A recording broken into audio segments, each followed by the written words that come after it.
I am very pleased to introduce you all to Miguel Gothers-Reyes.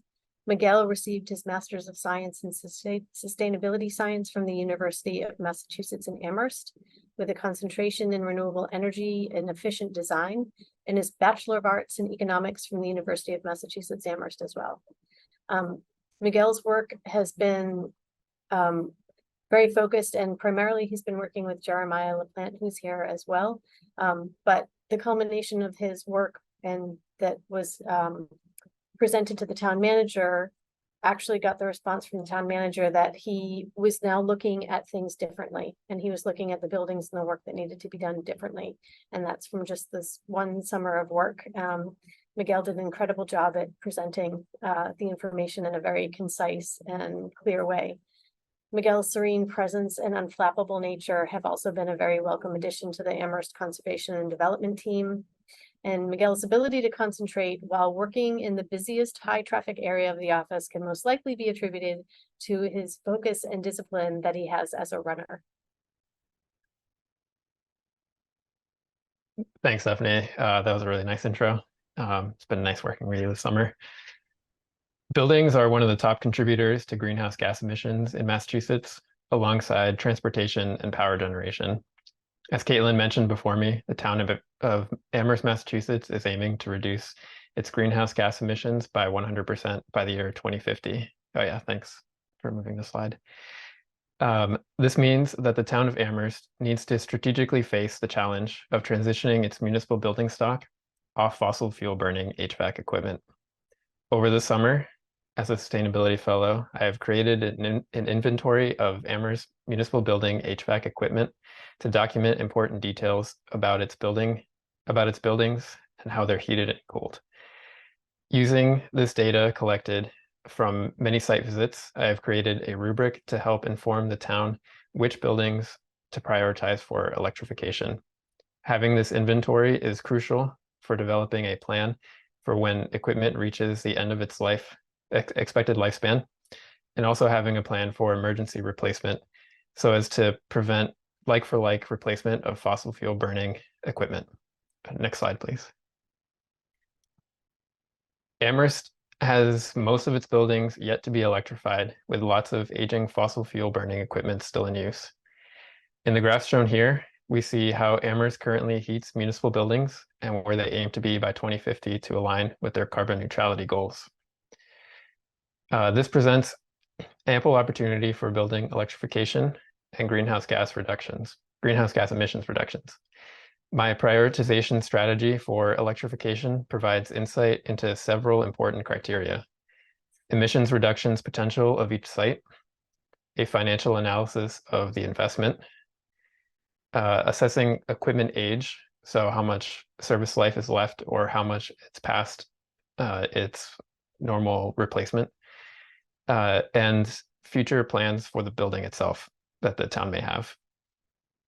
Replacing fossil fuel burning HVAC equipment with lower emissions heat pump technology will help Amherst reach its 2050 goals and lead the community by example by electrifying buildings that the town has control over.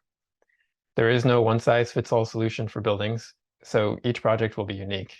Having examples for the community to look towards will help push policies that support the energy transition and spur residential, commercial, and industrial building electrification. And next slide, please. This project has been the final piece for my master's degree in sustainability science and has been an impactful way for me to apply my studies, which primarily focused on renewable energy and efficient design. It has been a super fun summer, and I've learned a lot from my peers. I'd like to thank Jeremiah LaPlante, the facilities maintenance manager, and Stephanie Ciccarello, the director of sustainability in the town of Amherst, and my fellow Caitlin Hart, for all your support this summer. Thanks.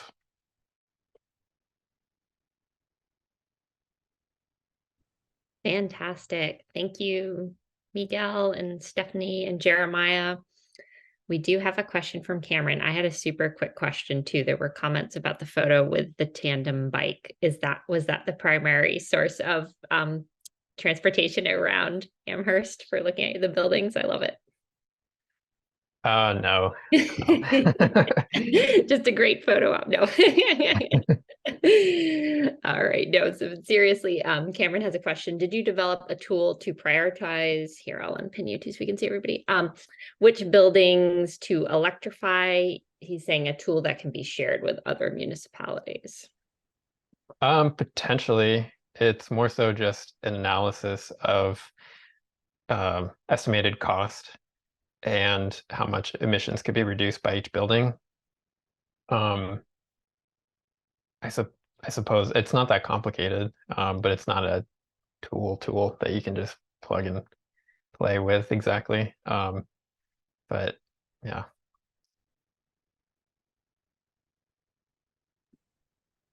Yeah, like Cameron says, sometimes less complicated is good. All right, Pedro has a question. He says, great presentation. You mentioned the HVAC systems are aging. What is the time frame for this?